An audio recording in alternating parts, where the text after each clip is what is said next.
എങ്കിൽ എനിക്കൊരു കൊച്ചുകുട വാങ്ങിച്ചു തന്നാൽ മതി. അതിന്റെ പിടിയിൽ സ്വർണ്ണക്കുരുവിയുടെ രൂപമുള്ളതാണെങ്കിൽ ഏറ്റവും നന്ന്.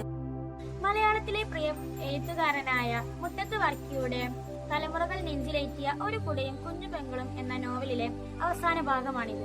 നമസ്കാരം, എന്റെ പേര് ഫാത്തിമ നിയം. കാർലോണ്ടി ശ്രീദേവി സ്കൂളിലെ 6ാം ക്ലാസ് വിദ്യാർത്ഥിനിയാണ് ഞാൻ.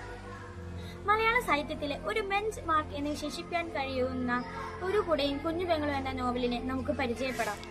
അച്ഛനും അമ്മയും ഇല്ലാത്ത ബേബി എന്ന സഹോദരന്റെയും തന്റെ കുഞ്ഞനുജത്തി ലില്ലിയുടെയും ജീവിതമാണ് ഈ നോവൽ. തരം കിട്ടുമ്പോഴൊക്കെ തങ്ങളെ ഉപദ്രവിക്കുന്ന അമ്മയുടെ ജ്യേഷ്ഠത്തി മാമി തള്ളയോടൊപ്പമായിരുന്നു അവരുടെ താമസം.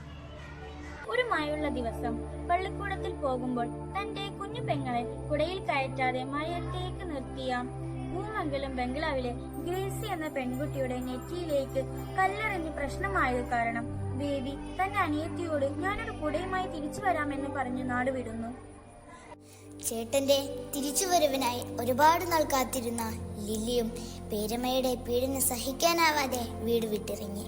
എന്നാൽ തെരുവിൽ നിന്നും ഒരു ഡോക്ടറും കുടുംബവും അവളെ അവരുടെ വീട്ടിലേക്ക് കൂട്ടിക്കൊണ്ടുപോകുന്നു. നാടുവിട്ട ബേബി കുട വാങ്ങാനായി പല ജോലികൾ ചെയ്തെങ്കിലും പല ദുരനുഭവങ്ങളും ഉണ്ടായി. ഒടുവിൽ ഒരു ചായക്കടയിൽ ജോലിക്ക് നിന്ന്. അവിടെയും സമാനമായ അനുഭവങ്ങൾ തന്നെയായിരുന്നു. ലില്ലിയുടെ വളർത്തച്ഛനായ ഡോക്ടർ ജോൺ ലില്ലിയുടെ നിർദ്ദേശപ്രകാരം അന്വേഷണം നടത്തി.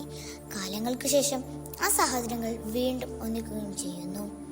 പിന്നീട് നമുക്ക് കാണാൻ കഴിയുന്നത് പഠിച്ച് ഡോക്ടറായി തീരുന്ന ബേബിയുടെ അടുത്ത് ചികിത്സക്കായി വരുന്ന ഒരു യുവതിയെയും ഭർത്താവിനെയുമാണ്.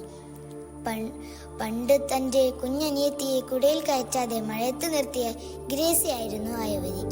ചികിത്സയ്ക്കുള്ള പ്രതിഫലമായി ഒരു കൊച്ചുകൂടെ ആവശ്യപ്പെട്ടുകൊണ്ട് നോവൽ അവസാനിപ്പിച്ചു.